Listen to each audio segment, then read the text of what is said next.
Hallelujah church, praise the Lord. प्रभु की स्तुति हो। हम आप सभी का स्वागत करते हैं आज इस सुबह परमेश्वर की इस आराधना में, जबकि आप यहाँ पे इकट्ठे हुए हैं अपने घरों से उसकी इबादत करने के लिए, उस जिंदा खुदा की इबादत करने के लिए जो आकाश और पृथ्वी का करता है, जिसने मुझको और आपको आज की सुबह ये सौभाग्य दिया है कि हम और आप जीवित रह सकें। उस परमेश्वर के नाम की स्तुति हो, क्योंकि वो महान है, उसके जैसा कोई नहीं है। उसकी करुणा मेरे और आपके जीवन के ऊपर दिन प्रतिदिन नई होती चली जाती है। आइए क्यों ना मिलकर हम परमेश्वर के नाम की इबादत करें, उसके नाम को हम ऊंचा उठाएं, उसके नाम की हम स्तुति करें, क्योंकि वो योग्य है।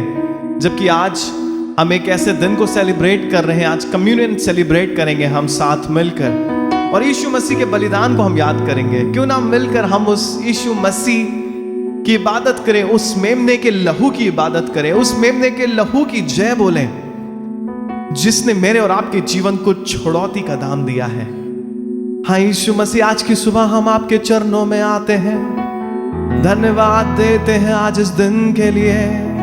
आइए सब मिलकर उससे प्रार्थना करें, सब लोग मिलकर। इस समय आपकी परिस्थिति चाहे जैसी भी है, आप चाहे जहां से जुड़े हुए आज देख रहे हैं, आप सुन रहे हैं, आप हमारे साथ जुड़ जाएं और यीशु मसीह से प्रार्थना करें। इससे पहले हम उसकी आराधना करें। आइए क्यों ना मिलकर हम अपने मनों को तैयार करें और इस बात का अंगीकार करें कि हमारे जीवन में सिर्फ यीशु मसीह का नाम ऊंचा होता चला जाए, क्योंकि वही है जो मेरे और आपके जीवन को छुड़ाता है, क्योंकि वही है जो मेरे और आपसे प्यार करता है। वही एक ऐसा परमेश्वर है कि जब हम पापी ही थे, उसने मेरे और आपके लिए उस क्रूस पर अपने आप को बलिदान कर दिया। यीशु मसीह, आज की सुबह हम मिल करके आते हैं, एक मन एक आत्मा में आकर हम आपसे प्रार्थना करते हैं, जबकि हम आपके नाम को ऊंचा उठाएंगे, हम आपके नाम की स्तुति करेंगे। प्रभु, इससे पहले हमारे मुख आपकी स्तुति करें, हमारे हृदय रूपी मंदिर में आपका सिंहासन स्थापित होने पाए। कोई ऐसी बात जो हमें आराधना करने से रोक रही है, यीशु के नाम से आप दूर कर दें। आज प्रभु, हम इस सभा को आपके लहू में ढांपते हैं, हर गीत को आपके लहू में ढांपते हैं, आज के वचन को हम आपके लहू में ढांपते हैं। प्रार्थना करते हैं हमारे जीवन से आपको स्तुति मिले, महिमा मिले। ओ यीशु, धन्यवाद करते हैं, सारी महिमा आदर आपको मिले प्रभु, यीशु के नाम से मांगते हैं, आमेन और आमेन। हालेलुया चर्च, प्रभु के नाम की स्तुति हो, प्रभु के नाम की महिमा हो। क्यों ना मिल करके हम इस पुराने गीत को गाते हैं, जो कि गीत बहुत पुराना है, और हम और आप बचपन से इस गीत को गाते हैं, जो कि गीत इस प्रकार से कहता है, रब की होवे सना, रब की होवे सना। उस रब की होवे सना जो मेरे और आपके बीच में इस समय बसा हुआ है। हमको और आपको उस रब को खोजने की, कहीं और जाने की जरूरत नहीं है, लेकिन वो रब मेरे और आपके हृदय में है। वो रब, वो परमेश्वर, वो प्रभु आज मेरे और आपके साथ है। क्यों ना मिलकर हम ताली बजाकर, अपने हाथों को ऊंचा उठाकर उस रब के नाम की स्तुति करें।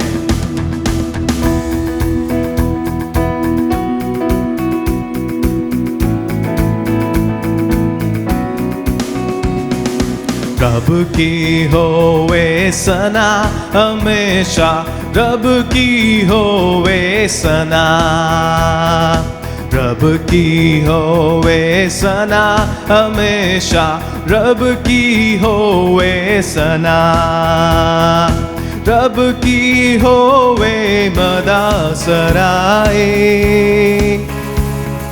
रब की होवे मदा सराए।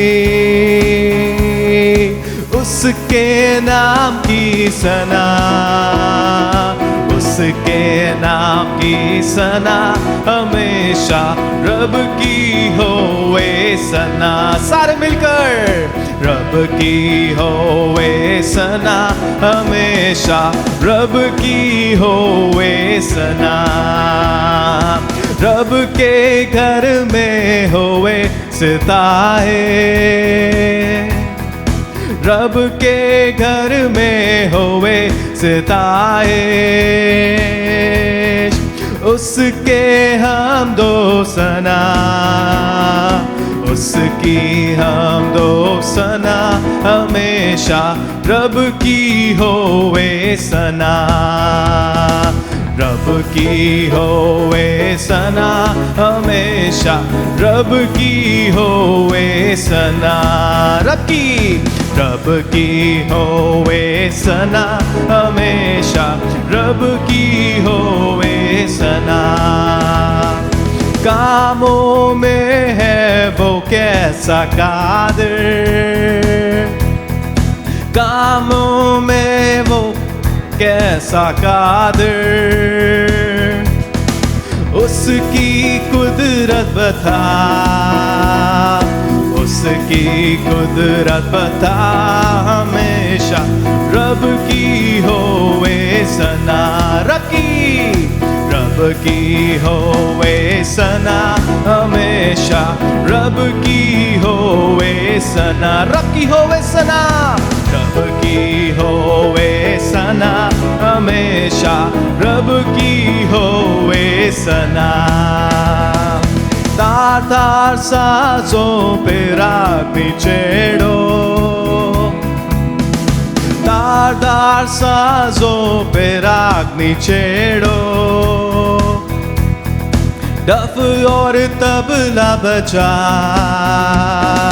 डफ और तबला बजा हमेशा, रब की होवे सना, रब की होवे सना हमेशा, रब की होवे सना। सारे मिलकर रब की होवे सना हमेशा, रब की होवे सना।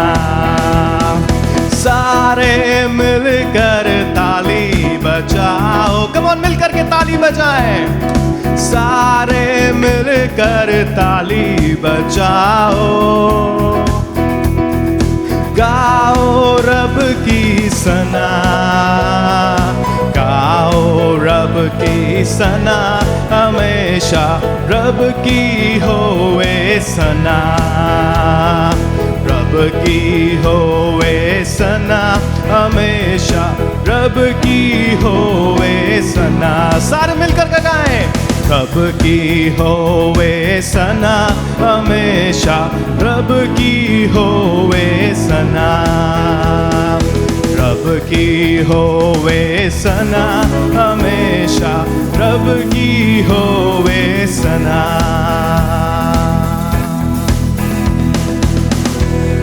प्रभु हम आपके नाम की स्तुति करते हैं। आज की सुबह प्रभु हम आपके नाम को ऊंचा उठाते हैं। हे प्रभु, हे हमारे रब, हे हमारे परमेश्वर, हे हमारे जीवन के कर्ता, हम आपके नाम की सराह करते हैं, हम आपके नाम को ऊंचा उठाते हैं।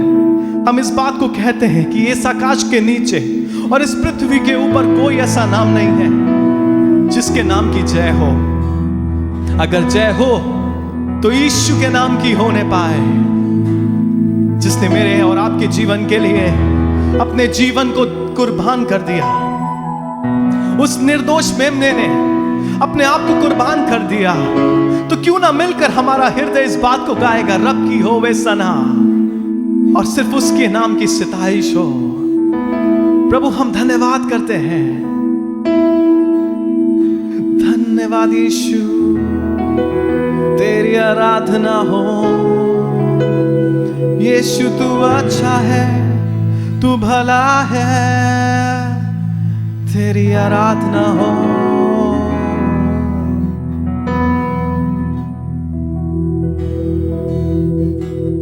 यीशु के चरणों में आराधना करें, हाथों को उठाकर हम आराधना करें। यीशु के चरणों में आराधना करें, हाथों को उठाकर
पवित्र आत्मा प्रभु की, मेरे यीशु राजा की, मेरे यीशु राजा की पवित्र आत्मा की आराधना, आराधना, आराधना, आराधना, आराधना, आराधना, आराधना, आराधना।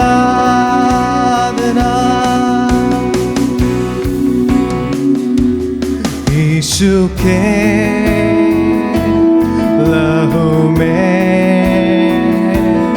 आराधना करे, आत्मा के सामर्थ्य से आराधना करे। यीशु के लहू में, यीशु के लहू में आराधना करे, आत्मा के सामर्थ्य से आराधना करे। सब मिल करके आराधना, आराधना, आराधना, आराधना, आराधना, आराधना, आराधना, आराधना,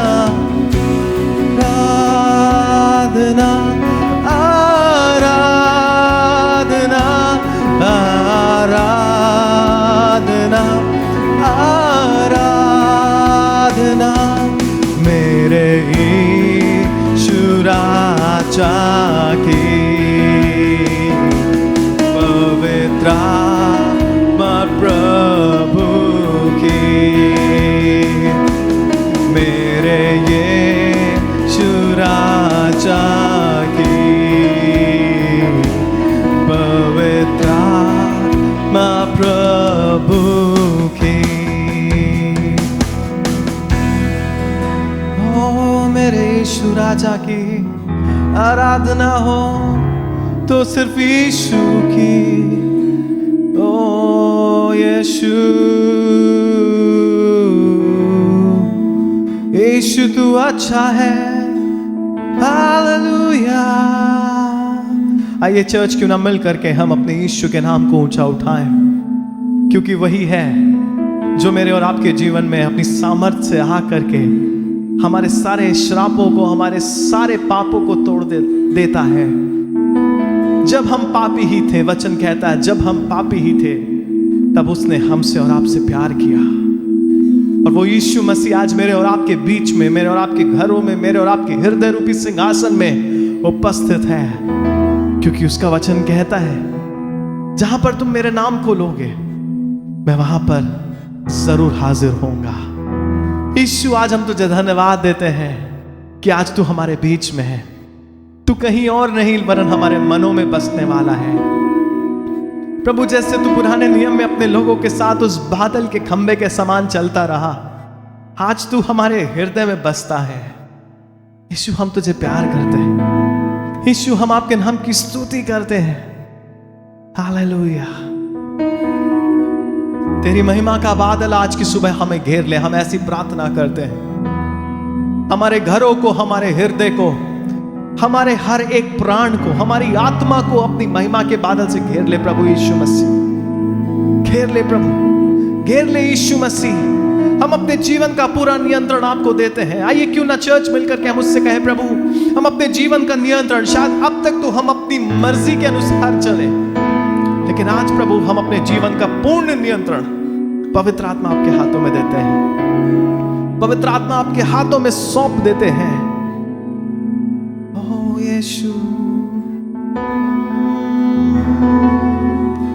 तेरी महिमा का बादल घेरे इस जगह को, तेरी महिमा का बादल घेरे इस जगह को। हे प्रभु तू छू ले, छू ले, हम सभी को छू ले प्रभु।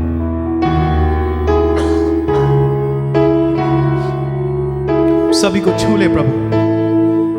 हम ऐसी प्रार्थना करते हैं प्रभु, हम सभी को छू ले प्रभु। अपनी पवित्र आत्मा से प्रभु तू हमें भर दे।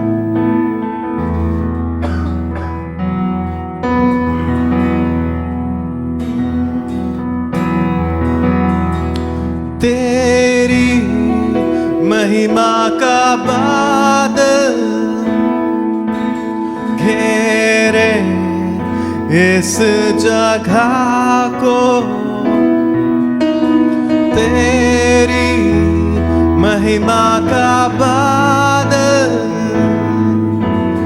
घेरे इस जगह को।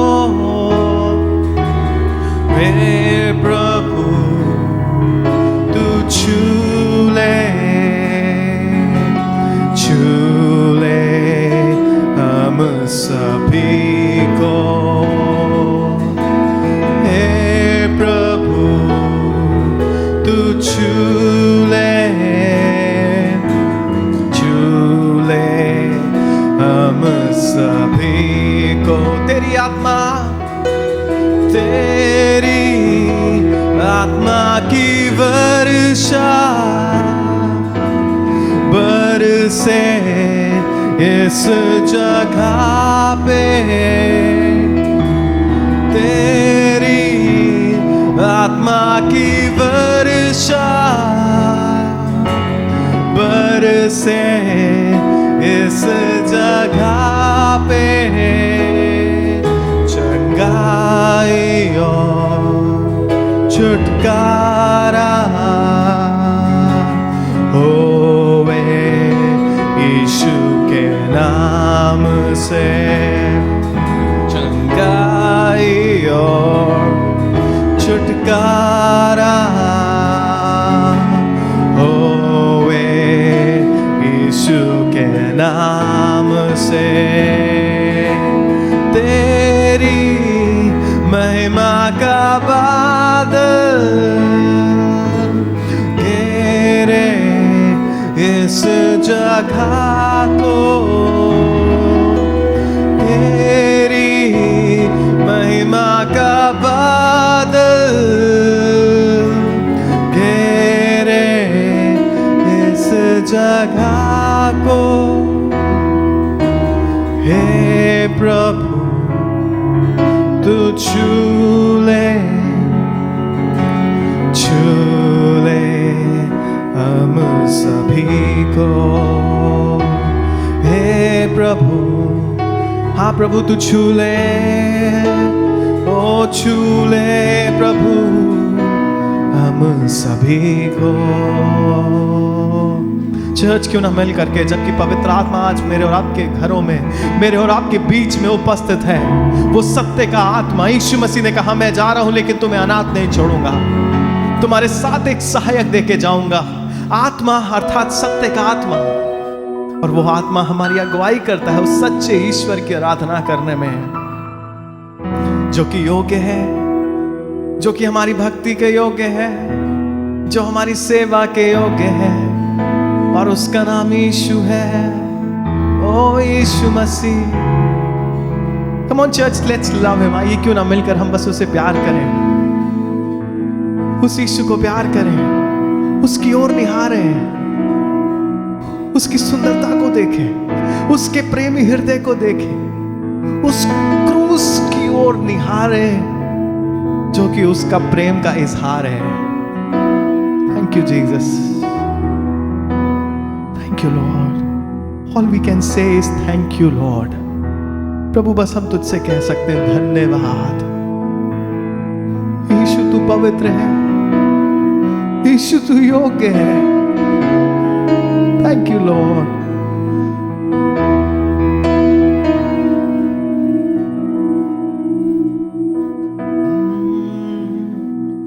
तू योग्य है, तू योग्य है, तू योग्य है मेरी सेवा के। तू योग्य है, तू योग्य है, तू योग्य है मेरी भक्ति के। तू योग्य है, तू योग्य है, तू योग्य है मेरी सेवा के। तू योग्य है, तू योग्य है, तू योग्य है मेरी भक्ति के। कम ऑन मिल करके कहे तू योग्य है, तू योग्य है, तू योग्य है, तू योग्य है मेरी सेवा के। तू योग्य है, तू योग्य है, तू योग्य है मेरी भक्ति के। क्या तुझको दूं मेरे प्रेम के बदले देता हूँ मैं अपना जीवन। क्या तुझको दूं तेरे प्रेम के बदले देता हूँ मैं अपना जीवन तेरी सेवा में, तेरी भक्ति में, तेरी सेवा में, तेरी भक्ति में। तू योग्य है, तू योग्य है, तू योग्य है, तू योग्य है मेरी भक्ति के। Come on church. तू योग्य है, तू योग्य है, तू योग्य है मेरी सेवा के। तू योग्य है, तू योग्य है, तू योग्य है मेरी भक्ति के। अद्भुत है क्रूस का प्रेम, अद्भुत है क्रूस का प्रेम जिस पर मेरे प्रभु ने दे दी जान मेरे बदले में। अद्भुत है क्रूस का प्रेम, अद्भुत है क्रूस का प्रेम जिस पर मेरे प्रभु ने दे दी जान मेरे बदले में। क्या तुझको दूं तेरे प्रेम के बदले देता हूँ मैं अपना जीवन। क्या तुझको दूं तेरे प्रेम के बदले देता हूँ मैं अपना जीवन तेरी सेवा में, तेरी भक्ति में, तेरी सेवा में, तेरी भक्ति में। कम ऑन, मिल करके कहें, तू योग्य है, तू योग्य है, तू योग्य है मेरी सेवा के, तू योग्य है, तू योग्य है, तू योग्य है मेरी भक्ति के, तू योग्य है, तू योग्य है, तू योग्य है मेरी सेवा के, तू योग्य है, तू योग्य है, तू योग्य है मेरी भक्ति के। यीशु, हम तुझे धन्यवाद देते हैं, हम कहते हैं लॉर्ड यू आर वर्दी, केवल तू पवित्र है, केवल तू योग्य है, तेरे जैसा कोई नहीं है। यीशु नाम, यीशु नाम, यीशु नाम, यीशु नाम, यीशु नाम, यीशु नाम की जय। कम ऑन चर्च, आइए उसका नाम ले, वो योग्य नाम, oh that worthy name, यीशु नाम, यीशु नाम, यीशु नाम, यीशु नाम, यीशु नाम, यीशु नाम की जय। यीशु नाम, यीशु नाम, यीशु नाम, यीशु नाम, यीशु नाम, यीशु नाम की जय। ओ यीशु नाम की हो, ओ यीशु नाम की जय हो। ओ वो मीठा नाम है, ओ वो पावन नाम है, ओ उस नाम में सामर्थ है, उस नाम ने मेरे और आपको अपना लहू दे दिया, जिस लहू के द्वारा आज हम उसकी आराधना कर सकते हैं। चर्च, हमारे अंदर कोई योग्यता नहीं है, मेरे अंदर कोई योग्यता नहीं है, लेकिन सिर्फ उस यीशु के लहू ने मुझको और आपको यह सौभाग्य दिया है कि हम उसकी आराधना कर सकते हैं, कि हम उसके पास आ सकते हैं, कि हम उसके प्रेम को जान सकते हैं। यीशु मसीह, हम उस दिन को याद करते हैं जब तू हमारे लिए मरा, जब तू उस सूली पर चढ़ाया गया और जब तूने कहा पूरा हुआ। प्रभु, तूने हमारे पापों के दाम को चुकाया है, उस चीज को पूरा किया है। आज हम तुझे तहे दिल से धन्यवाद देते हैं यीशु मसीह। तेरे नाम की स्तुति हो, तेरे नाम की महिमा हो प्रभु, क्योंकि इस स्वर्ग के नीचे और इस पृथ्वी के ऊपर कोई और नाम नहीं है, केवल यीशु का नाम है जो महान सामर्थी नाम है। केवल यीशु का नाम है जिससे हम अपने जीवन की जंगों को जीतते हैं। धन्यवाद करते हैं प्रभु। हम आगे के समय को आपके हाथों में सौंपते हैं, अपने सीनियर पास्टर को आपके हाथों में देते हैं, आज के वचन को आपके हाथों में देते हैं। यीशु मसीह, हमसे बात कर, हमारे हृदय में एक नई जान को लेकर के आ, हमारे हृदय में प्रभु एक नया कार्य कर। धन्यवाद देते हैं। इस आराधना को हम आपके हाथों में सौंपते हैं, यीशु मसीह नासरी के नाम से मांगते हैं, आमीन और आमीन।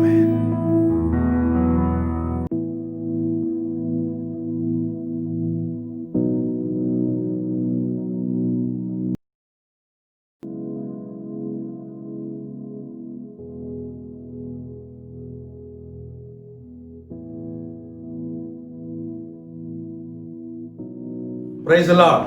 Praise the Lord. கர்த்தருடைய நாமத்துக்கு மகிமை உண்டாவதாக. प्रभु के नाम को महिमा मिले. காலை வேளையிலே உங்கள் மத்தியிலே மறுபடியும் ஆன்லைன் சர்வீஸ் மூலமாக சந்திப்பதற்கு நான் கர்த்தரை ஸ்தோத்திரம் செய்கிறேன். इस सुबह के समय में दोबारा इस ऑनलाइन सर्विस में मैं आपसे मिल पा रहा हूँ, इसलिए मैं प्रभु का धन्यवाद करता हूँ। பாஸ்டர் அந்தோனி மூலமாக நல்ல ஒரு ஆராதனை கலந்து கொண்ட கர்த்தரை ஸ்தோத்திரம்.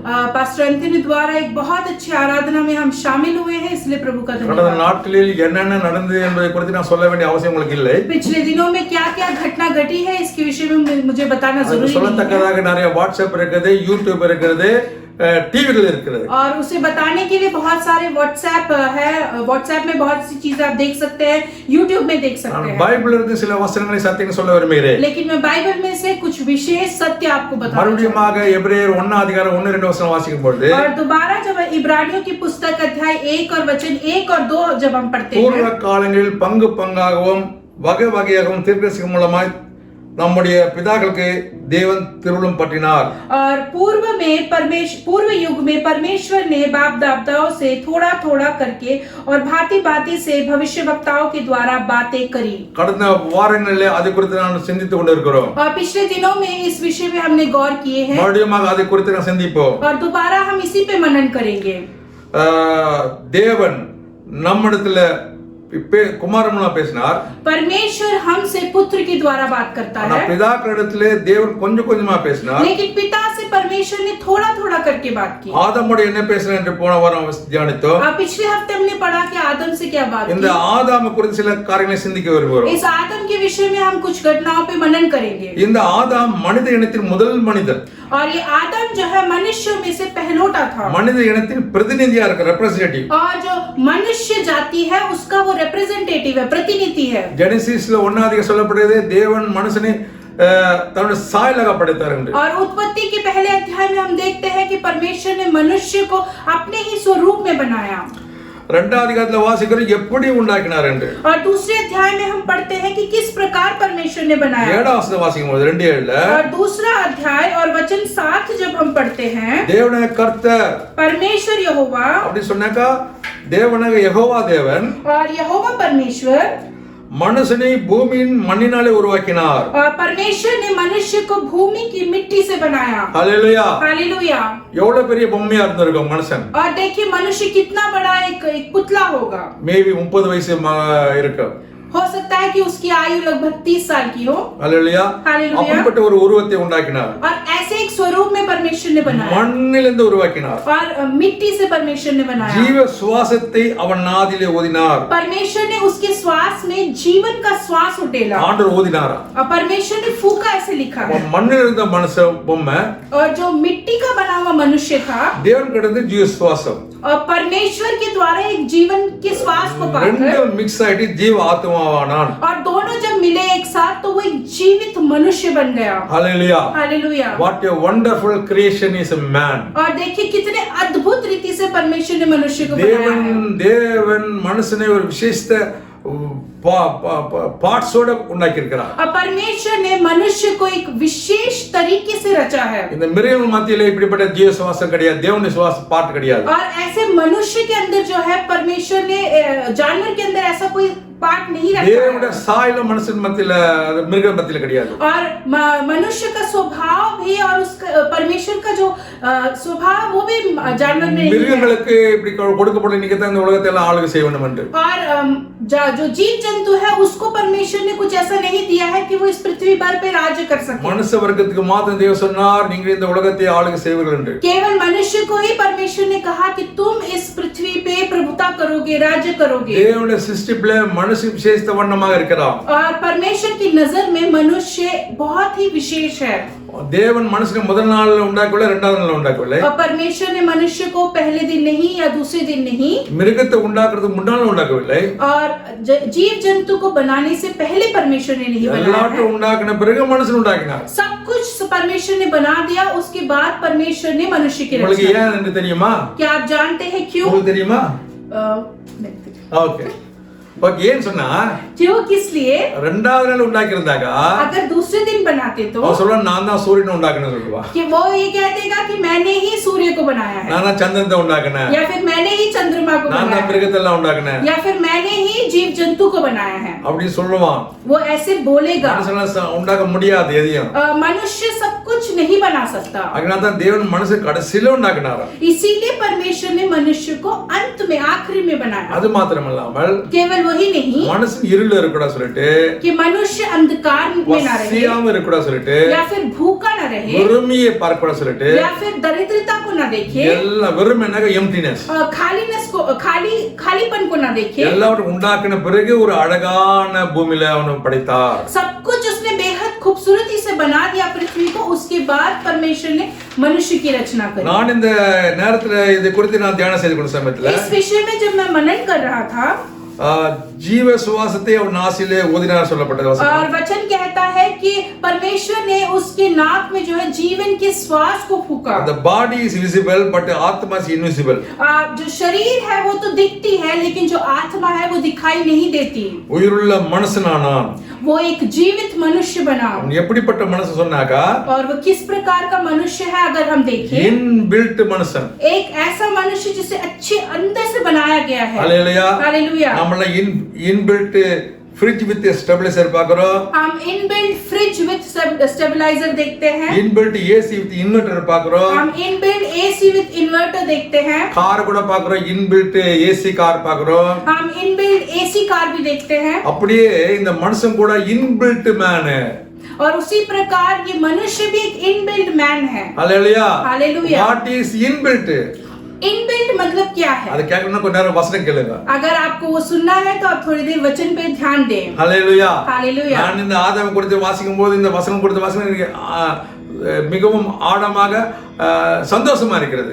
जब मैं आदम के बारे में, इस मनुष्य के बारे में गहराई से पढ़ता हूँ, मनन करता हूँ, तो मुझे बहुत ही आनंद मिलता है। இந்த இரண்டாவது அதிகாரம் ஜெனசிஸ் இரண்டாவது அதிகாரம் ஆதியாகமம் இரண்டாவது அதிகாரத்துல और उत्पत्ति अध्याय 2 में हम देखते हैं 15 வசனம் இப்படி வாசிக்கிறோம். और वचन 15 में हम देखते தேவனே हैं, கர்த்தர், தேவனே யெகோவா தேவன் மனுஷனை ஏதேன் தோட்டத்திலே அழைத்து கொண்டு வந்து அதை பண்படுத்தவும் காக்கவும் வைத்தார். और परमेश्वर यहोवा ने आदम को लाकर अदन की वाटिका में रख दिया कि वह उसकी देखभाल करे और उसकी रक्षा करे।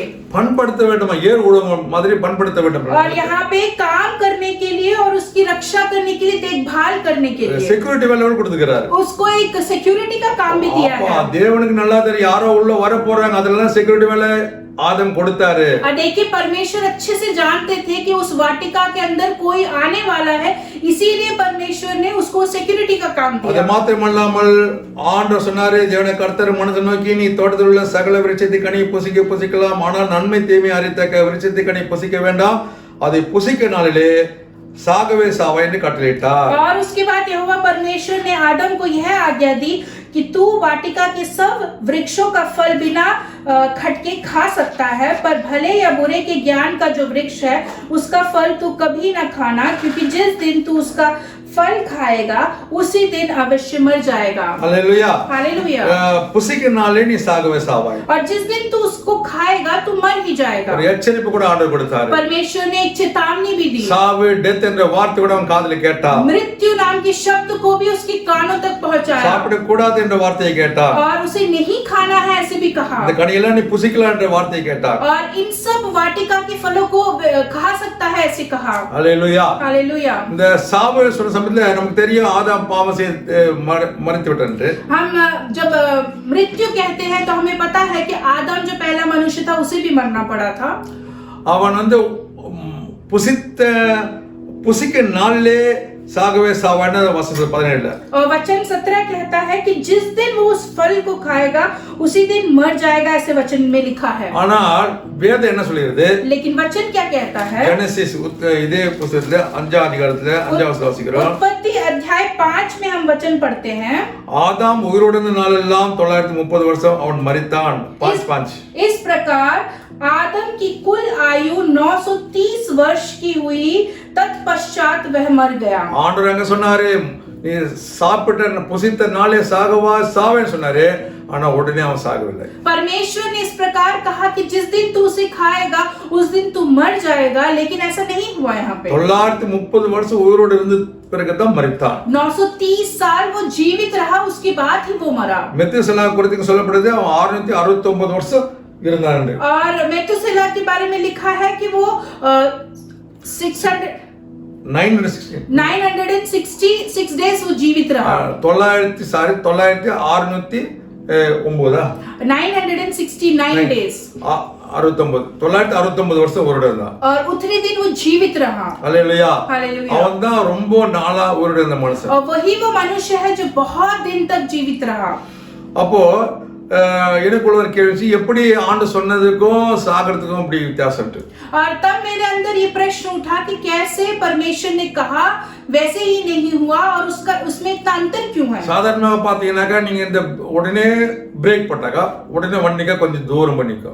और अचानक हम देखें कि अचानक ब्रेक लगाते हैं गाड़ी में तो थोड़ी दूर जाके रुकता है। அதே போல அவன் செய்த பாவத்தின் நிமித்தமாக அவன் அப்படியே போயிட்டு 930 முடிவடைஞ்சிச்சு. और इसीलिए हम यहाँ पे देखते हैं कि उसने जो पाप किया वो थोड़ा आगे गया और उसके बाद उसकी मृत्यु हुई தொடர்ந்து உயிரோட இருக்க முடியல और लगातार वो नहीं जी पाया। ஆண்டவர் தேவன் சொன்ன வண்ணமாகவே மரித்தான். जैसे परमेश्वर ने कहा वैसे ही उसकी मृत्यु हुई। ஹல்லேலூயா. हालेलुया। பின் பாருங்க இந்த ஆதாம் கொடுத்த ஆண்டவர் என்ன சொல்றது? ஜெனசிஸ் ஆதியாகமம் 2 அதிகாரத்தை வாசிக்கிறோம். और दोबारा इस आदम के बारे में उत्पत्ति अध्याय 2 में परमेश्वर ने क्या 18 वचனம் वासिக்கும்போது और वचन 18 जब हम பின்பு पढ़ते தேவனாகிய हैं கர்த்தராகிய யெகோவா மனுஷன் தனிமை இருப்பது நல்லதல்ல என்றார்.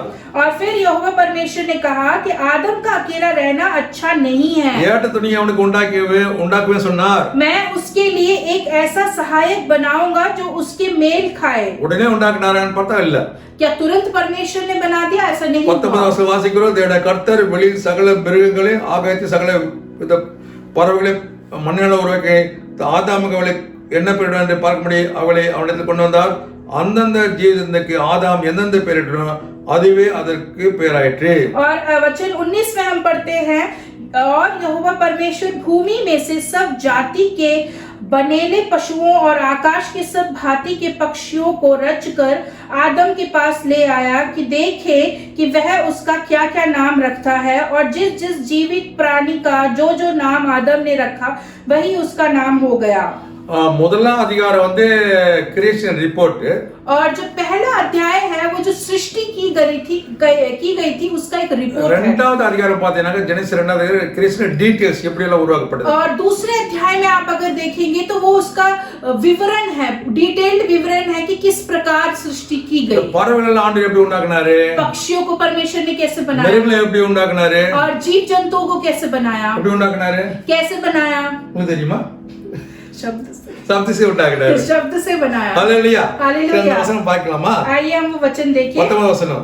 वचन 19। நான் கூட முதல் முறையா அப்படி பார்க்கறேன். और मैं भी इसी प्रकार पहली बार தேவனாகிய கர்த்தர் வெளியின் சகலவித மிருகங்களையும் ஆகாயத்தின் சகலவித பறவைகளையும் மண்ணினாலே உருவாக்கினார். और यहोवा परमेश्वर भूमि में से सब जाति के बनेले पशु और आकाश के सब भांति के पक्षियों को रचकर आदम के पास ले आया।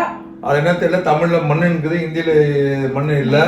19 और field beast of field every bird heaven and brought them man இல்ல இதுல இல்ல. ஆமென். ஹalleluya. ஹalleluya. கர்த்தருக்கு ஸ்தோத்திரம். ஹalleluya. அது இங்கிலீஷ்லயும் இல்ல, ஹிந்தில இல்ல, தமிழ் நல்லா போட்டுக்குது. மண்ணினாலே உருவாக்கினார். और देखिए इंग्लिश में भी इसके बारे में नहीं लिखा है और हिंदी में भी नहीं लिखा, लेकिन तमिल में स्पष्ट तरीके से लिखा है कि मिट्टी से बनाया। இயேசு கிறிஸ்து பற்றி வேற புத்தகத்துல சொல்லப்பட்டிருக்குது.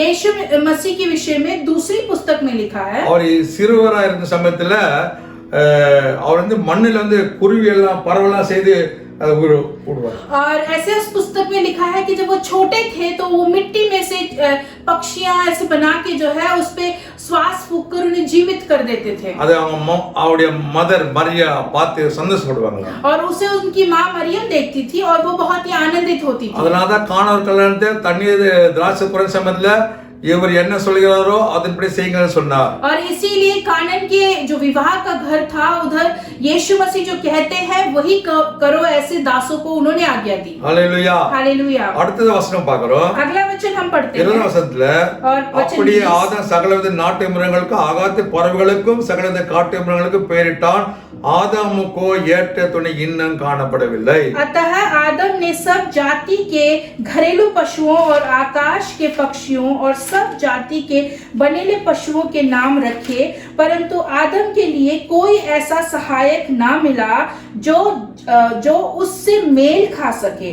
ஹalleluya हालेलुया। பாருங்க அவனுக்கு ஏற்ற துணை காணப்படவில்லையா और यहाँ पे लिखा है कि उसके लिए ऐसा कोई सहायक ना मिला जो उससे मेल खा सके। ஆமென் காணப்படவில்லை और वो दिखा नहीं, मिला नहीं।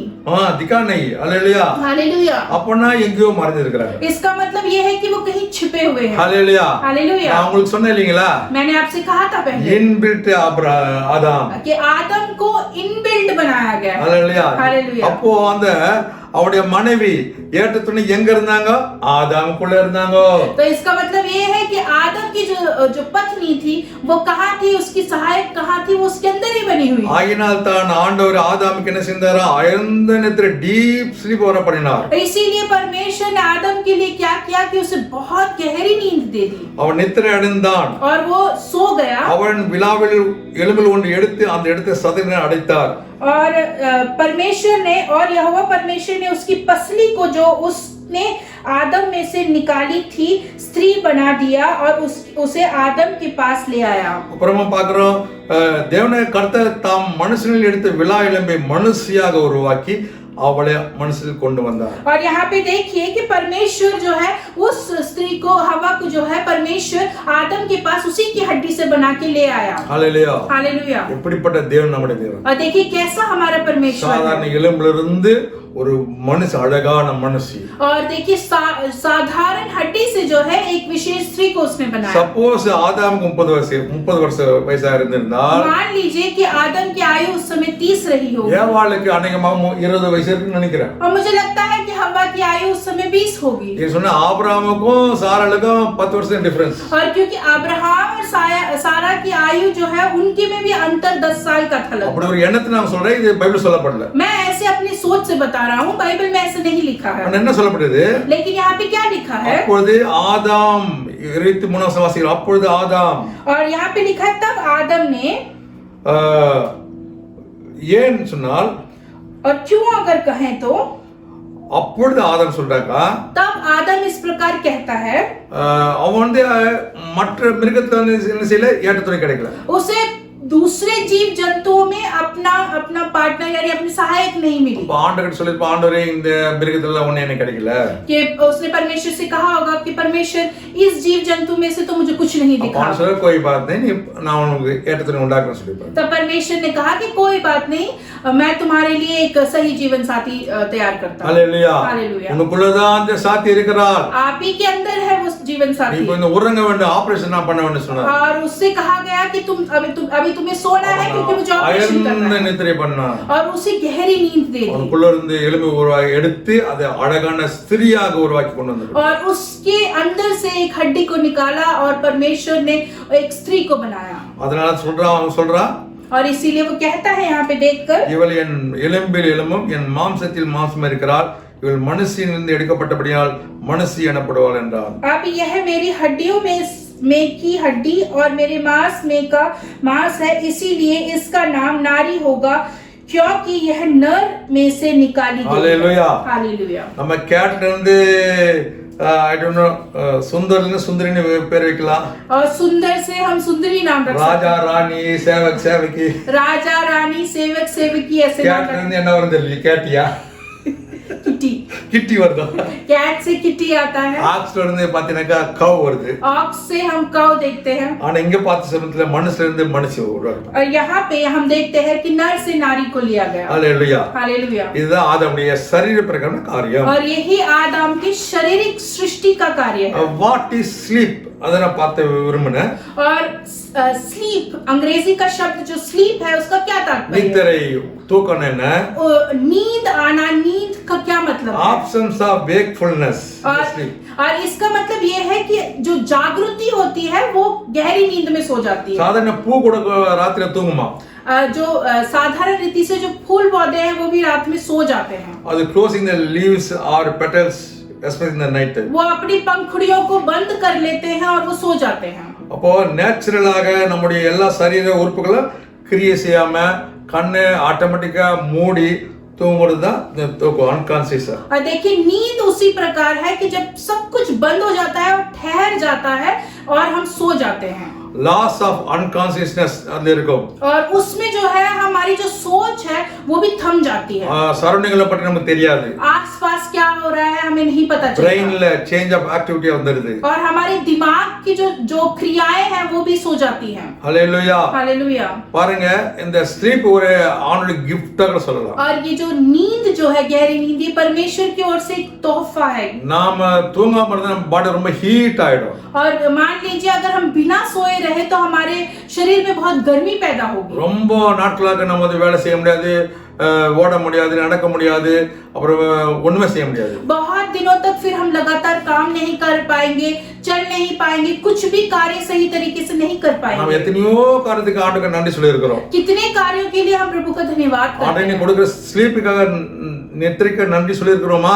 क्या हम कहते हैं परमेश्वर को कि परमेश्वर आपने जो हमें अच्छी नींद दी है उसके लिए हम आपका धन्यवाद करते அதற்காக हैं। கூட நம்ம ஆண்டுக்கு நன்றி சொல்ல வேண்டும். इसके लिए भी हमें प्रभु का धन्यवाद करना ஆனா है। ஆதாமுடைய நித்திரையில ஆண்டவர் பெரிய காரியம் செய்து கொடுத்தார். लेकिन परमेश्वर ने आदम की गहरी नींद में उसके लिए एक बहुत बड़ा कार्य बना करके दिया। ஏவாள் தனக்கு ஆதாம் கேட்ட துணியை உண்டாக்கி கொடுத்தார். और परमेश्वर ने हव्वा की रचना करी जो आदम की सहायक थी। ஹalleluya. हालेलुया।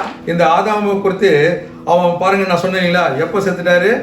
930 வருஷத்துல. और इस आदम के बारे में जैसे मैंने बताया कि उसकी मृत्यु जब उसकी आयु 930 साल की थी उस समय हुई। எனக்கு ஒரு கேள்வி வந்துச்சு. मेरे अंदर एक प्रश्न आया। அவருடைய மரண நாளிலே उसकी मृत्यु के दिन ஃபியூனரல் சர்வீஸ் யாரெல்லாம் அடக்காரதுக்கு வந்திருப்பாங்க? उस सभा में कौन कौन शामिल हुआ? நீங்க சொல்ல முடியுமா? क्या आप बता सकते நம்ம हैं? வந்து போன வாரம் கூட நம்ம அது கொஞ்சம் லைட் டச் பண்ணி பார்த்தோம். पिछले दिनों में भी हमने इस विषय में थोड़ी सी चर्चा की थी। சேத் வந்திருப்பாரு. सेठ जरूर आए होंगे, ஏனோஸ் வந்திருக்கிறார், इनोश आए होंगे கேனான் வந்திருக்கிறார், और केनान आए होंगे, மகளேல் வந்திருக்கிறார், महलेल आए होंगे, யாரேது வந்திருக்கிறார், यारेद आए होंगे, ஏனாக் வந்திருக்கிறார், इनोक भी आए होंगे, லாமெக் வந்திருக்கிறார். मेतुसेला और लामेक भी आए होंगे। நாங்க நம்ம மெஸ்ஸியாவும் அப்புறம் மேரி சிங் சிஸ்டர் சேர்ந்து ஒரு நமக்கு ஒரு என்ன சொல்றீங்க அட்டவணை चार्ट பண்ணிருக்காங்க। और बहन मेरी सिंह और मेसिया ने मिलके जो है एक चार्ट हमें बना के दिया நான் है। சொன்ன उन्हें ஒரு நாள் செய்து கொடுத்துட்டாங்க। और ये जैसे ही मैंने कहा तो एक दिन में उन्होंने बना के दे दिया। प्रभु का धन्यवाद இது हो। நீங்க நல்லா பார்க்கலாம்। इस चार्ट को आप अच्छे से देख सकते हैं। யார் யார் வந்து இது அவருடைய அடக்காரதுக்கு வந்திருப்பாங்க। और उनकी जो दफनाने की रीति हुई थी आदम की उस समय उस आराधना में कौन कौन शामिल हुए? இவர்கள் எல்லாம் லீடர்ஸ், और ये सब अगुवे थे, மணிமார்கள், इनकी पत्नियां, பிள்ளைகள், इनके बच्चे। ஆதாம் நிறைய பிள்ளைகள் பேர் சொல்ல பிள்ளைகள் குமாரத்தில இருக்காங்க। आदम के और भी बहुत सारे बच्चे हैं जिनका नाम जो है पुत्र और पुत्री जिनका नाम बाइबल में नहीं लिखा है। இவர்கள் எல்லாம் அந்த அடக்காரதுக்கு வந்திருப்பாங்க। ये सब उस दफनाने की रीति की जो आराधना थी वहां पे जरूर आए होंगे। हालेलुया। हालेलुया। அந்த ஆதாம் மரித்த பிறகு 182 வருஷத்துக்கு பிறகுதான் நோவா பிறந்தார்। और आदम की मृत्यु के बाद जो है वहां पे नोआ का जन्म हुआ लगभग 180 साल के बाद। இந்த நான் சொன்ன எல்லாரும் வந்து ஆதாம் மூலமாக ஃபர்ஸ்ட் கிரியேஷன் ஆண்டவரோட பேசுறது அவங்க செய்த பாவம் எல்லா காலத்திலிருந்து ஆதாம் சொல்லி சொல்லி கதையா சொல்லி எல்லாருக்கும் நல்லா தெரியும்। और इस दौरान जो है आदम ने अपने जीवन में जितने भी उन्होंने पीढ़ी को देखा होगा उन्हें उनकी सृष्टि के विषय में परमेश्वर के विषय में और किस प्रकार परमेश्वर ने इस सृष्टि को बनाया उस विषय में जरूर बताया होगा। ये இங்க குறித்து ஜாரத் குறித்து வாசிக்கிறோம்। यारेद के विषय में हम पढ़ते हैं। और மொத்தம் எவ்வளவு நாள் இருந்தாங்க? यारेद की जो आयु है वो 962 थी। 962 வருஷம்। அப்புறம் அவருக்கு அவர் வந்து இந்த ஈனாக் நோவாவுடைய தாத்தா। और वो नो के जो है दादाजी है। அப்புறமா எப்போ இறந்தாருனாக்கா और उनकी मृत्यु कब हुई? 969 और यार 962 मेतुसेला வந்து நோவோட தாத்தா।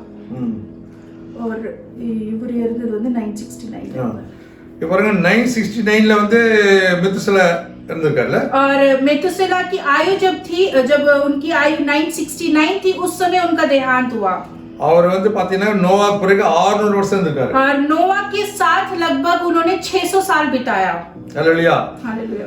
இப்போ பாத்தீங்கன்னா இந்த இவங்க எல்லாம் பாத்தீங்கன்னா அப்படியே வாய்மொழியை கேட்டவர்கள். इन सब लोगों ने जो है जो आदम के बारे में है उनकी ही ज़बानी से सुना ஃபர்ஸ்ட் ஹேண்ட் இன்ஃபர்மேஷன் பெற்றவர்கள். और इन सब के पास जो है फर्स्ट हैंड इंफॉर्मेशन था. தேவன் சொல்லிருக்கார் முதல் நாள்ல என்ன செய்தே, இரண்டாம் நாள்ல என்ன செய்தே, எப்படி எல்லாம் சொல்லியிருக்கார். परमेश्वर ने उन्हें बताया होगा, आदम ने खुद बताया होगा कि परमेश्वर ने कैसे उसे बताया पहले दिन क्या बना, दूसरे दिन क्या बना और तीसरे दिन क्या बना. ஹalleluya. हालेलुया. மெத்துசேலாண்டவர் வந்து வெள்ளம் வரப்பு வந்து முன்ன செத்துட்டார். और मेतुसेला की मृत्यु जो है बाढ़ से कुछ समय पहले ही उनकी हो गई. ஹalleluya.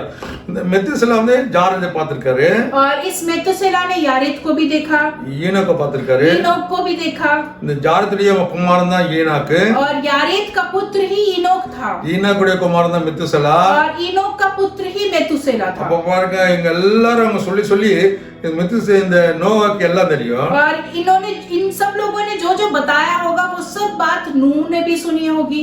அப்புறம் அந்த வெள்ளத்துக்கு பிறகு 350 வருஷம் நோவா இருந்திருக்காரு. और उस बाढ़ के बाद, उस महाबाढ़ के बाद लगभग 350 साल नोआ जीवित रहे थे. பெண்களுக்கு எல்லாம் நோவாவுடைய காரியம்லாம் தெரியும். और नोआ से उनके बच्चों ने उस विषय में बहुत सारी बातें सुनी அப்படி होगी. பாத்தீங்கன்னாக்கா அவங்க பிள்ளைங்க எல்லாம் ஆபிரகாம் வரைக்கும் பாத்தீங்கன்னாக்கா யாராவது ஒருத்தர் தொடர்ந்து இருந்து அவங்க எல்லாம் கரை சொல்லிருக்காங்க. देखिए नूह के संतानों तक, उनके बच्चों तक जो है अब्राहम की जो कहानियां हैं, वो घटनाएं हैं, वो सारी किसी ना किसी के द्वारा उन्हें मिली अब्राहम होगी. तक.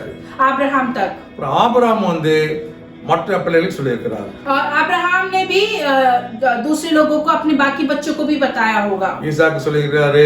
और उन्होंने बताया होगा.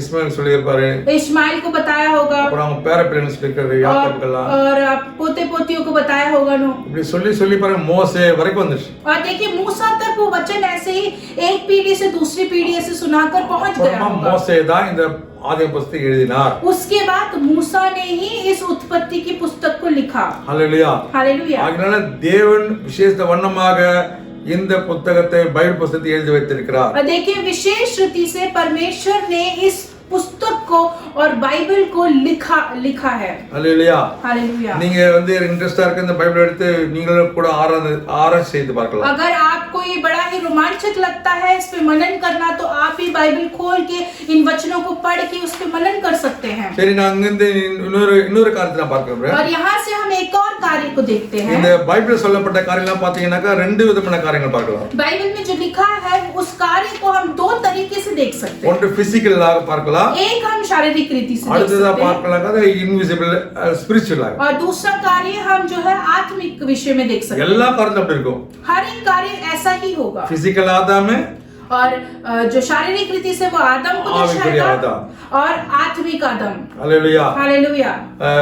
ஞானஸ்நானம் கூட பிசிக்கல் ஞானஸ்நானம். और बपतिस्मा भी शारीरिक रीति से लिया जाता है. ஆவிக்குரிய ஞானஸ்நானம் என்ன அர்த்தம் என்ன? और आत्मिक रीति से उसका मतलब क्या है वो भी है अलग எல்லா बात. காரியங்களையும் ரெண்டு விதமாக நாம் பார்க்க வேண்டும். हर एक कार्य को हमें दो रीति से देखना है. உதாரணமாக ஞானஸ்நானம் நாம் எடுத்துக்கொள்வோம். और उदाहरण की रीति से आप बपतिस्मे को சரீர लीजिए. பிரகாரமாக நாம் ஞானம் எடுக்கும் பொழுது முழுக்கு ஞானம் எடுக்கிறோம். शारीरिक रीति से जब हम बपतिस्मा लेते हैं, முழுக்கு ஞானம் தண்ணிக்குள்ள पानी முழுக்கு के अंदर डूब कर जब हम बपतिस्मा लेते हैं. பாப்டிசோ அப்படின்ற வார்த்தைக்கு அர்த்தமே வந்து முழுகுதல். बपतिस्मा के शब्द का मतलब ही यही है कि पूरी तरीके से पानी में डूब के बपतिस्मा लेना. தெளிப்பு ஞானம் கிடையாது. और ऐसे छिड़क के भी बपतिस्मा देते हैं, पानी वैसे उस प्रकार का नहीं. அடுத்ததாக நம்ம அப்போஸ்தலர் 2 வாசிக்கிறோம் 3000 பேர் உணர்த்தப்பட்டு ஒப்பு கொடுத்து ஞானம் எடுத்தார்கள். और हम उसके बाद प्रेरितों की पुस्तक में पढ़ते हैं कि लगभग 30,000 लोग जो है एक भरे हृदय के साथ उन्होंने बपतिस्मा लिया. அவர்கள் பாத்தீங்கன்னாக்கா அவர்கள் வந்து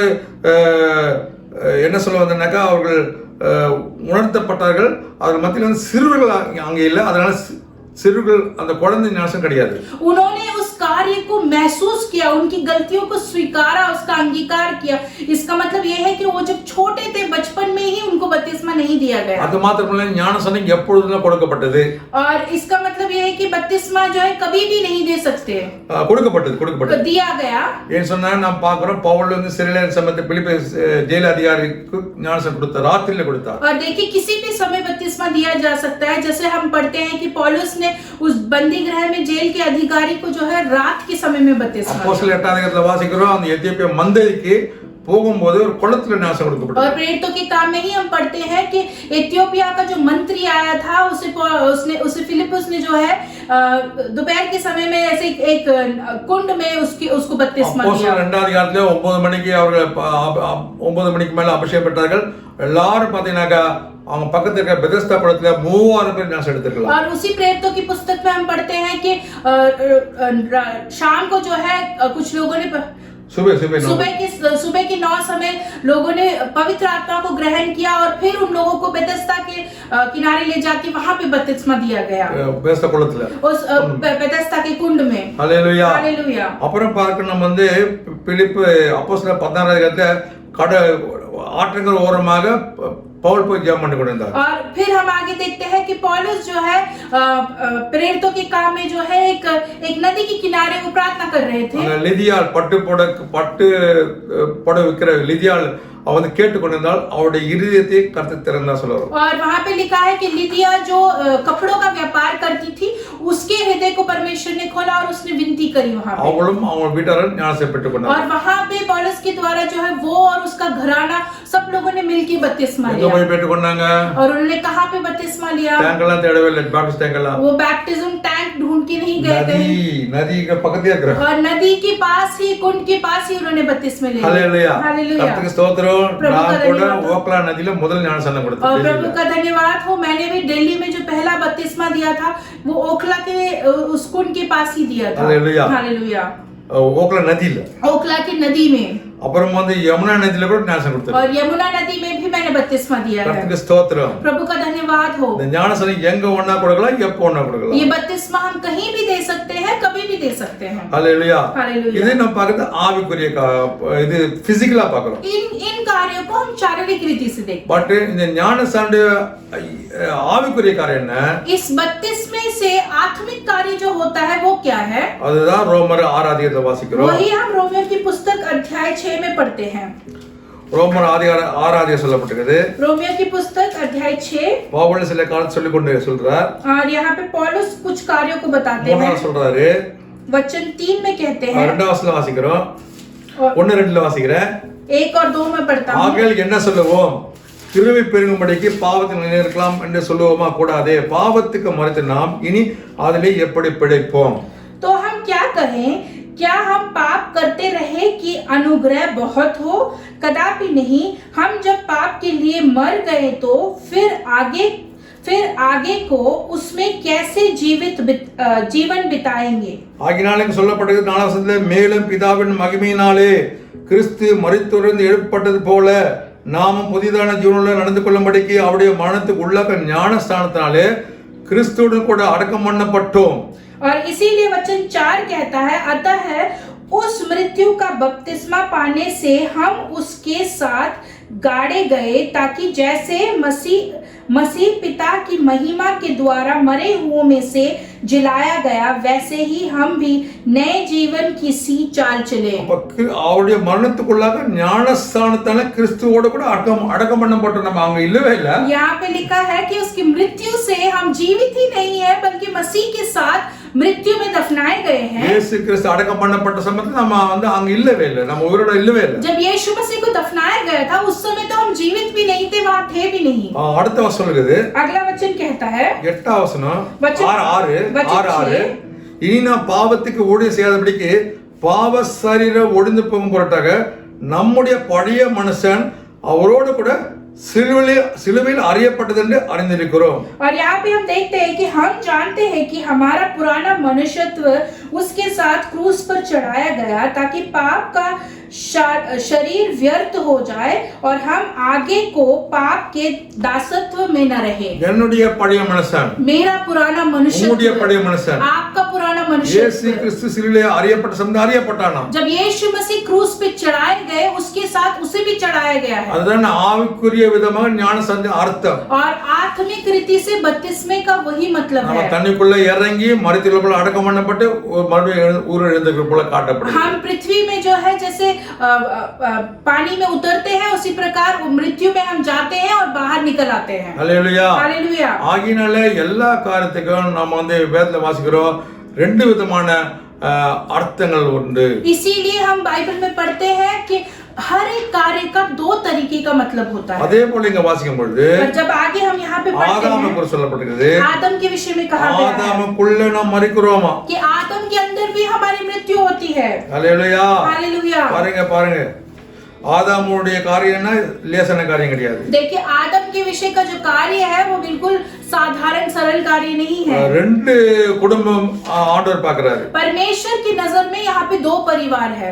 ஒன்னு வந்து ஆதாமுடைய குடும்பம், அடுத்து இயேசு கிறிஸ்து குடும்பம்। एक आदम का परिवार है और एक यीशु मसीह का परिवार है। Hallelujah, hallelujah. எல்லா மனிதனத்தையும் ஆதாமுக்குள்ளவும் ஆதாமுக்கு இயேசு கிறிஸ்துவும் பார்க்கறாரு। हर एक मनुष्य जाति को परमेश्वर या तो आदम के परिवार का हिस्सा मानता है या यीशु मसीह के परिवार का हिस्सा। ஆனா ஆதாம் அவர் வந்து மத்தியில நோ மிடில் கிரவுண்ட், उस बीच में कोई और परिवार नहीं है यहाँ पे। ஒன்னு நம்ம ஆதாமுக்குள்ள தான் பிறந்த சமயத்துல ஆதாமுக்குள்ள இருக்கிறோம், या तो हम जब पैदा हुए तो आदम के अंदर हम पैदा हुए और जी रहे பிறகு हैं, நாம கிறிஸ்துக்குள்ள மறுபடியும் பிறக்கிறோம்। और उसके बाद हम मसीह में दोबारा जन्म लेते हैं।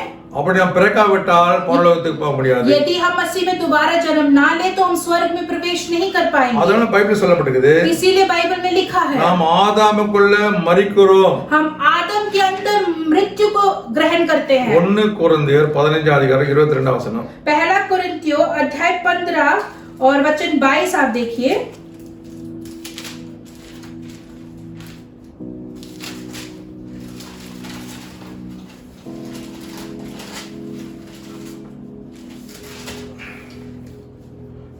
வாசிக்கிற, மனுஷனால் மரணம் உண்டானபடியினால மனுஷனால் மரித்தோரின் உயிர்த்தெழுதல் உண்டாயிற்று, ஆதாமுக்குள்ள எல்லாரும் மரிக்கிறது போல கிறிஸ்துவுக்குள் எல்லாரும் உயிர்ப்பிக்கப்படுவார்கள்। और 21 से मैं पढ़ता हूँ, क्योंकि जब मनुष्य के द्वारा मृत्यु आई तो मनुष्य ही के द्वारा मरे हुओं का पुनरुत्थान भी आया, और जैसे आदम में सब मरते हैं वैसे ही मसीह में सब जिलाए जाएंगे। ஆதாமுக்குள்ள பிறந்த நாம் எல்லாரும் மரித்தவர்களாக சொல்லப்பட்டிருக்குது। और आदम के अंदर जो हम पैदा हुए हैं हम सब मरेंगे ऐसे लिखा गया है। பைபிள்ல எபேசியர் 2 சொல்லப்படுது, நாம் பாவத்துல அக்கிரமம் மரித்தவர்களா இருந்தோம்। और एफिसियों अध्याय 2 में बाइबल में लिखा है कि हम पाप की वजह से मरे हुए हैं। நான் ரட்சிக்கப்பட்ட சமயத்துல இயேசு சொந்த ரட்சகரை ஏற்றுக்கொண்ட பிறகு, लेकिन जब हम यीशु मसीह को अपना निजी उद्धारकर्ता के रूप में स्वीकारते இயேசு हैं, கிறிஸ்துக்குள்ள வந்துட்டோமா, यीशु मसीह के अंदर आ जाते हैं। Hallelujah, hallelujah. அப்பொழுது இயேசுடைய மரணமும் இயேசுடைய அடக்கமும் இயேசு உயிர்த்தெழுதலும் நமக்கு சொந்தமாயிற்று। तब यीशु मसीह की मृत्यु, यीशु मसीह की दफनाने की रीति और उसका पुनरुत्थान भी हमारा हो जाता है। அப்ப நம்ம அவரோட கூட அடக்கம் மரித்து அடக்கம் பண்ணப்பட்டு உயிரோடு எழுந்திருக்கிறோம்। तब हम उसके साथ मारे गए, गाड़े गए और फिर जिलाए गए हैं। இன்னும் விசேஷத்துக்கு ஆழமான காரியம் சொன்னாக்கா, और विशेष आत्मिक गहराई में अगर हम जाके देखें, எபேசியர் 2 அதிகாரத்துல एफिसियों अध्याय 2 5 வசனம் வாசிக்கிறோம்। और वचन 5 से पढ़ता हूं मैं। அக்கிரமங்களில் மரித்தவர்களா இருந்த நம்மை கிறிஸ்துவோடு கூட உயிர்ப்பித்தார், கிருபையினால் ரட்சிக்கப்பட்டீர்கள்। जब हम अपराधों के कारण मरे हुए थे तो हमें मसीह के साथ जिलाया, अनुग्रह ही से तुम्हारा उद्धार हुआ है। கிறிஸ்து இயேசுக்குள் அவர் நம்மிடத்தில் வைத்த தயவினாலே தம்முடைய கிருபையின் மகா மேன்மையான ஐஸ்வரியத்துக்கு வரங்களில் விளங்க செய்வதற்கு கிறிஸ்து இயேசுக்குள் நம்மை அவரோடு கூட எழுப்பி உன்னதங்களிலே அவரோடு கூட உட்காரம் செய்தார்।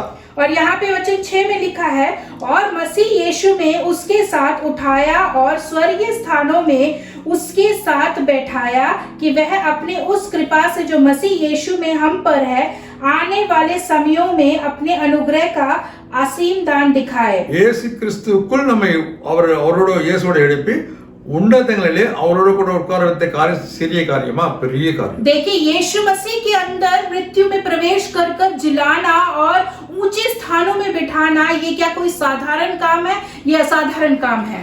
சின்ன ஞானஸ்நானம் எடுத்துக்கொண்டோம், हमने एक छोटा सा कार्य किया बपतिस्मा लेके। இயேசு ஏற்றுக்கொண்டது என்னுடைய நன்மைக்காக தான் ஏற்றுக்கொண்டார்। यीशु मसीह को जो मैंने ग्रहण किया वो मैंने अपनी भलाई के लिए किया। அவருடைய கட்டளைக்கு நான் இப்படி கீழ்ப்படிந்ததுதான் எனக்கு இவ்வளவு பெரிய ஆசீர்வாதம் கொடுத்திருக்கிறார்। देखिए उसकी इस आज्ञा के पालन करने से मुझे कितना बड़ा आशीष मिलता है। நான் ஆதாமுக்குள்ள இருந்த என்னை ஆண்டவர் எடுத்து இயேசு கிறிஸ்துக்குள்ள வைத்தார்। देखिए मैं जो आदम के अंदर था परमेश्वर ने मुझे उठाया, जिलाया और यीशु मसीह में वो ले आया।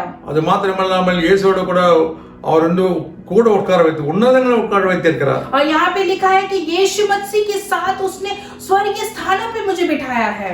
இது நாம விசுவாசிக்க தொடங்கினா यदि हम इस पे विश्वास करने लगे, உலகத்தில் நடக்கிற பிரச்சனை குறித்து நான் கவலைப்பட மாட்டோம். संसार में जितनी भी घटनाएं आज घट रही है उसको लेके हम चिंतित नहीं रहेंगे. யாரும் உங்களை என்ன சொன்னாலும் கவலைப்பட மாட்டீங்க. कोई भी आपको कुछ भी कहे आप उसकी परवाह नहीं करेंगे. நீங்கள் இயேசு கிறிஸ்துக்குள்ள வரும்பொழுது நீங்கள் இதை நன்றாக அறிந்து கொண்டாக்கா நம்பினால் விசுவாசத்தால் உலகத்தில் உங்களுக்கு எந்த துன்பமும் யார் உங்களை அவமானப்படுத்தினாலும் நீங்க கவலைப்பட மாட்டீர்கள். மறுபடியும் படிக்கப்படியோ ஒரு रिएक्शन செய்ய மாட்டீர்கள். यदि अगर आप इस बात पे पूरी तरीके से विश्वास करें तो संसार में आपको जितनी भी ताड़नाएं मिली या कोई आपको कुछ भी कहे आप उसकी परवाह नहीं करेंगे और उसके विद्रोह में जाके आप कुछ भी कार्य नहीं करेंगे. ஞானஸ்நானத்தின் அடுத்த பகுதி இன்விசிபிள் திங் நடக்கிற காரியம் இதுதான்.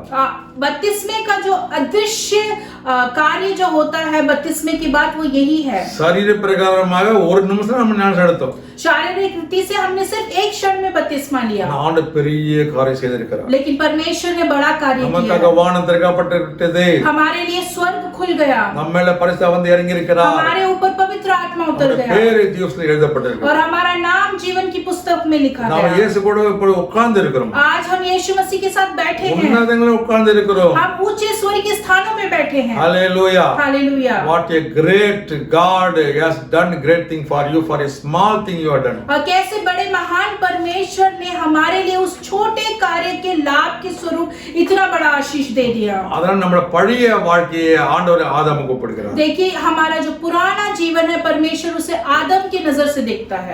புதிய வாழ்க்கையை இயேசு கிறிஸ்துவோட வாழ்க்கையை ஒப்புடுகிறார். और जो नया जीवन है उसकी तुलना वो यीशु मसीह के साथ करता है. இது குறித்து நாம தொடர்ந்து நாம தியானம் செய்யலாம். इस विषय में हम आगे भी लगातार मनन करते रहेंगे. இரண்டாவது ஞாயிற்றுக்கிழமை இருப்பதால திருவிழா நாம் பங்கெடுப்போம். आज दूसरा रविवार है इसीलिए हम पवित्र भोज में शामिल होंगे. கண்களை மூடிக்கொண்டு தியானம் செய்வோமா? आइए हम अपनी आंखें बंद करके थोड़ी देर ध्यान करें. இப்பேற்பட்ட பெரிய ஆசீர்வாதத்தை உனக்கு எனக்கு கொடுக்கத்தக்கதாக देखिए ऐसा बड़ा आशीष परमेश्वर ने आपके और मेरे लिए रखा है.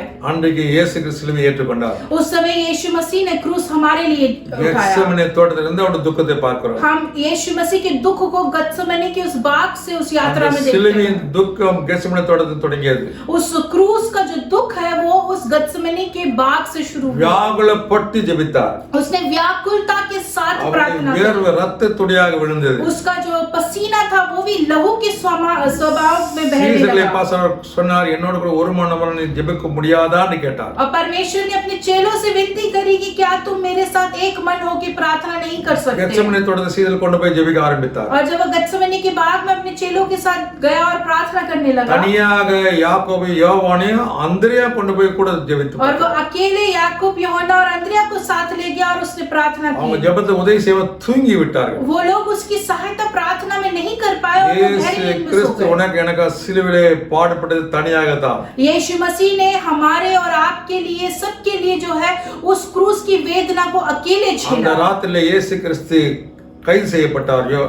யூதாஸ் காட்டி கொடுத்தார். उसी रात को यीशु मसीह को यहूदास इस्करियोती ने जब पकड़वाया तो वो उसे बंदी गृह में ले गए அவர்கள் அந்த பிரீஸ்ட் கொண்டு போகப்பட்டார். और उसे उस महायाजक के सामने लाया गया. கேள்வி கேட்டு இயேசுவே நீ தேவனுடைய குமாரன் என்று கேட்டார்கள். उससे प्रश्न पूछा गया कि क्या तू परमेश्वर का पुत्र है. ஆமா நீங்க சொன்னபடியே சொன்னார். उसने कहा जी हाँ जैसे आपने कहा है उसी प्रकार. தேவன் சொன்னான்னு சொல்லி அவருக்கு மரண தண்டனையை விதித்தார்கள். और देखिए जिस प्रकार उसने ऐसे कहा करके बोल के उसके द्वारा उसके लिए गवाही खड़ी करी गई और उसे मृत्यु का दंड दे दिया गया. ஆனால் அவர்கள் அந்த தண்டனையை நிறைவேற்ற முடியாது. लेकिन वो लोग उस दंड को पूरा नहीं कर सकते. அதனால பிலாத்துவிடம் போனார்கள். इसीलिए वो पिलातुस के पास ले गए. பிலாத்து சொன்னான் நான் எந்த குற்றத்தை காணவில்லை என்று சொன்னான். लेकिन पिलातुस ने कहा कि मैं तो इसमें कोई दोष नहीं देखता.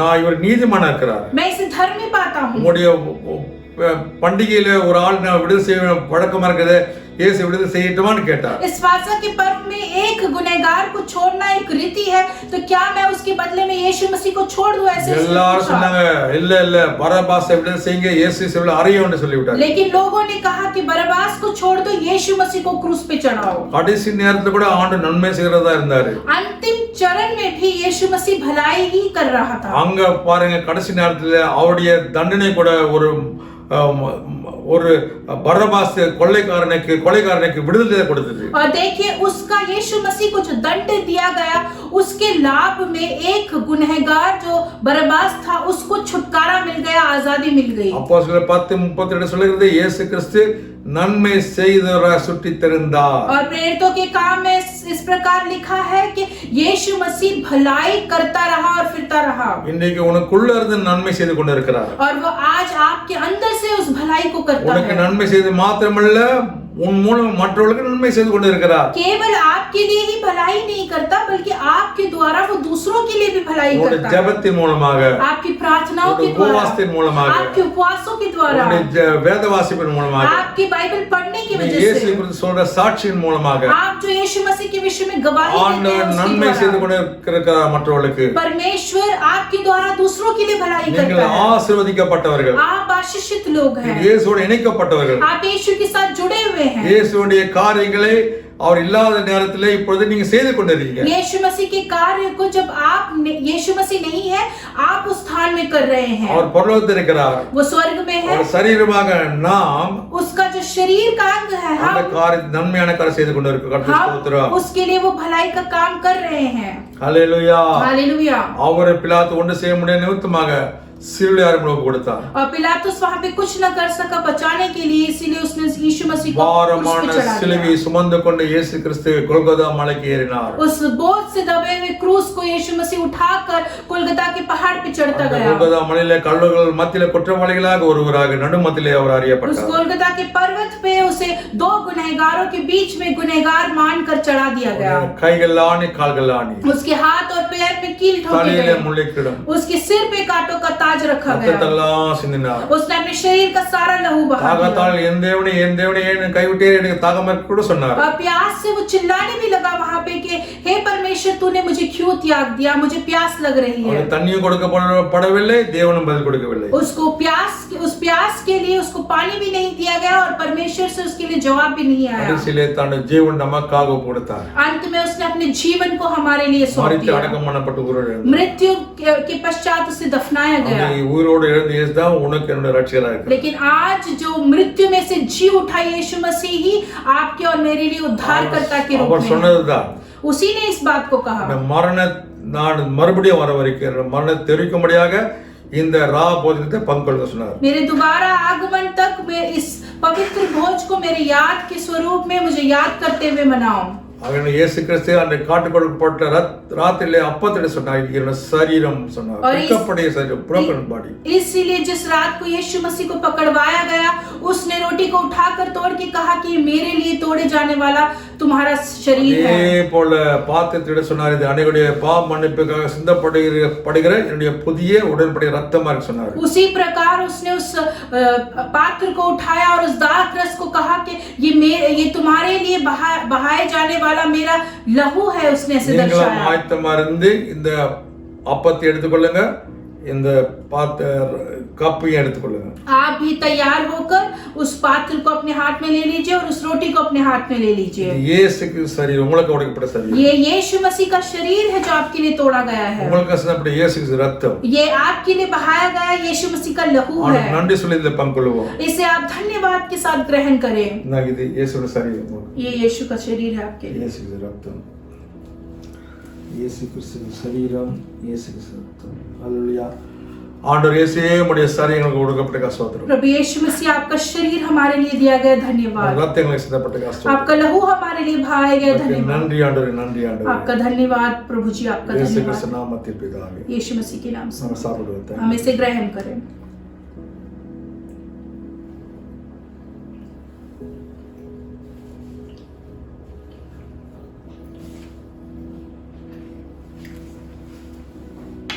ஜெபம் பண்ணலாம். आइए हम प्रार्थना करें। ஆண்டவராகிய இயேசு கிறிஸ்து நல்ல வேலைக்கு ஆசீர்வதிக்கும். प्रभु यीशु मसीह अच्छे समय के लिए धन्यवाद हो। இந்த திருவிருந்தில பங்கு கொண்ட கிருபைக்காக ஸ்தோத்திரம். इस पवित्र भोज में हम शामिल हुए इसलिए आपका சீக்கிரமாக धन्यवाद। சபையை திறந்து நாங்கள் எல்லாரும் ஒன்றா சேர்ந்து பங்கெடுக்க உதவி செய்யுங்க. जल्दी हम सब कलीसिया को खोले और एक साथ मिलके इसमें शामिल हो सके परमेश्वर। ஆண்டவரே உம்முடைய பிரசன்னம் உம்முடைய வார்த்தை மூலமா இருந்துக்கா ஸ்தோத்திரம்.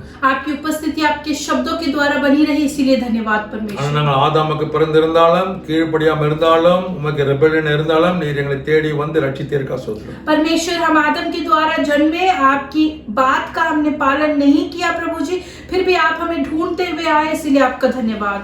ஆண்டவரே எங்களை நீர் ரட்சித்து உம்மோடு கூட ஆண்டவரே அடக்கம் பண்ணப்பட்டு உங்களுடைய எழுப்பி உன்னதங்களில் உட்கார வைத்திருப்பீர்க்கா ஸ்தோத்திரம். परमेश्वर आपने हमें उद्धार दिया प्रभु जी, नीचे से उठाया प्रभु जी और स्वर्ग के स्थानों में बिठाया प्रभु जी इसीलिए आपका ஆண்டவரே धन्यवाद। எங்களை மனக்கண்களை திறந்திருக்கா ஸ்தோத்திரம். हमारे मन की आंखों को आपने खोला आपका धन्यवाद। கிருபையின் ரட்சிப்புக்கா ஸ்தோத்திரம். आपके अनुग्रह की दया के लिए हम आपका தொடர்ந்து धन्यवाद நீர் करते கொடுத்த இந்த ஆசீர்வாதத்தை நாங்கள் பெற்று இன்னும் தியானித்து சந்தோஷமாக இந்த வாழ்க்கையை ஆண்டவரே கழிக்க உதவி செய்யும். हैं। प्रभु जी लगातार इस आशीष को हम प्राप्त करते रहे और आपका मनन करते रहे प्रभु जी, ஒரே காரணம் ஆயத்தமாக இருக்க உதவி செய்யுங்க. और हम आपके लिए तैयार रहे आपके आगमन के लिए इस समय। சீக்கிரமாக ஆண்டவரே எங்களை எல்லா வித உபத்திரவ விடுதலை செய்யுங்க. प्रभु जी बहुत जल्दी से हर एक उपद्रव से आप हमें छुड़ाएं।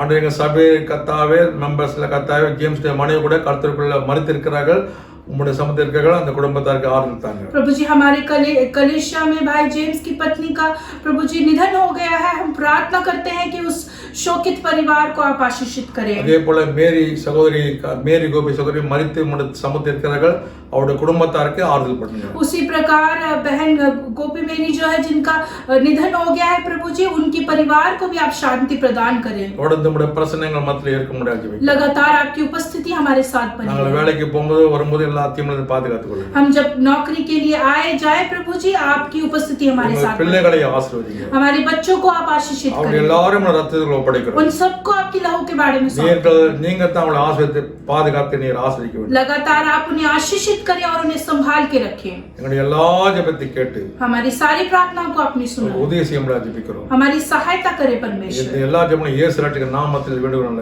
इस प्रार्थना को हम यीशु मसीह के नाम से मांगते हैं। என் ஆத்துமாவே கர்த்தரை ஸ்தோத்திரி, என் முழு உள்ளமே அவருடைய பரிசுத்த நாமத்தை ஸ்தோத்திரி. என் ஆத்துமாவே கர்த்தரை ஸ்தோத்திரி, கர்த்தர் செய்த சகல உங்களை மறவாதே. நம்முடைய கர்த்தராகிய இயேசு கிறிஸ்துவின் கிருபையும் பிதாவாகிய தேவனுடைய அன்பும் பரிசுத்த ஆவியின் அந்யோன்யமாக்கியமும் இன்றும் என்றும் உங்களோட கூட இருப்பதாக. ஆமென். Now may the grace of Lord Jesus Christ, love of the Father and fellowship of the Holy Spirit abide with you forever and evermore. Amen. Amen.